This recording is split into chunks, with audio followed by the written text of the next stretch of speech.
কত বড় সুর, কত বড় সাহস, সরকারের ঘরে যাইয়া চুরি করে, ল্যাপটপ চুরি করে, টেলিফোনের লাইন কাটতে চুরি করে, সে কত বড় সুর। তার তো নোবেল পুরস্কার দেওয়া উচিত। কেন এত বড় সাহস ক্ষমতা তো এত সুরের হয় নাই এখনো।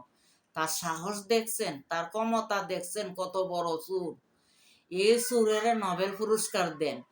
দেখেন আজকে সে কাজটা করছে চিন্তা ভাবনা করে, তার সাথে অনেক লোক হাত আছে দিয়া করাচ্ছে, যেন সরকারকে ব্যর্থ করতে পারে, সরকারকে বিপদে ফেলতে পারে, যেন দেশের মানুষ সরকারকে বলতে পারে যে সরকার ব্যর্থ, সরকার কোনো কিছু করতে পারে না। মানে সরকারের বিরুদ্ধে যা যা খারাপ আছে মানুষ বলতে পারে, করতে পারে, সেই চিন্তা ভাবনা করে সেই কাজটা করছে, বুঝছেন?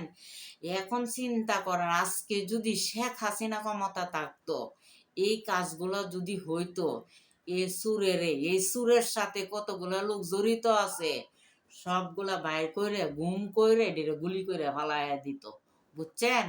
এখন তারিক জিয়া সাহেব হচ্ছেন ভদ্র মানুষ, ভালো মানুষ, উনি তো এগুলা করা সম্ভব না। তবে ওর বিচারটা শক্তভাবে হওয়া উচিত।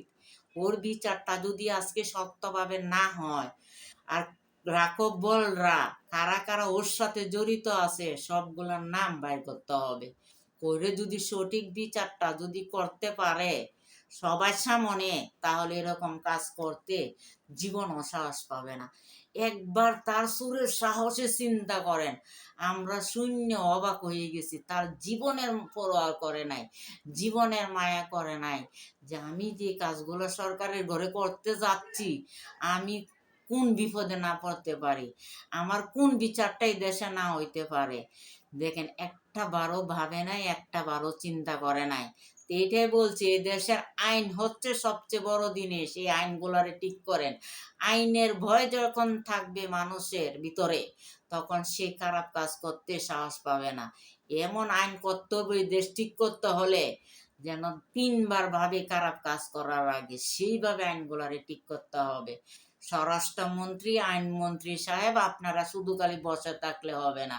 আগে দেশের খারাপ কাজগুলো বন্ধ করেন, আইন বন্ধ করেন। না হলে দেখছেন তো এখন নিজেরা বিপদে পড়ে যাইতাছেন, বুঝছেন? চোরেরা, বাটপা, সিটাররা খারাপ কাজগুলো করতে করতে করতে করতে কারা বিপদে পড়বে? বিপদে তো একটা সময় সরকারি জায়গাগুলো সবাই বিপদে পড়ে যাইবে। এই জিনিসটি আমাদের দেশের সরকার, স্বরাষ্ট্রমন্ত্রী, আইনমন্ত্রী স্যারেরা কেউ বুঝে না। এই জিনিসগুলো বুঝতে হবে, বুঝে শুনে কাজ করতে হবে। আপনারা যদি দুর্বলতা দেখান, তাহলে সেই দুর্বলতাটা সেই দেশের জনগণ আপনাদের দুর্বলতা ব্যবহার করবে। সবাই ভালো থাকবেন। দেশ স্বার্থে আপনারা আমার ভিডিওটা লাইক সাবস্ক্রাইব করে দিবেন, শেয়ার করে দিবেন, কমেন্ট করবেন।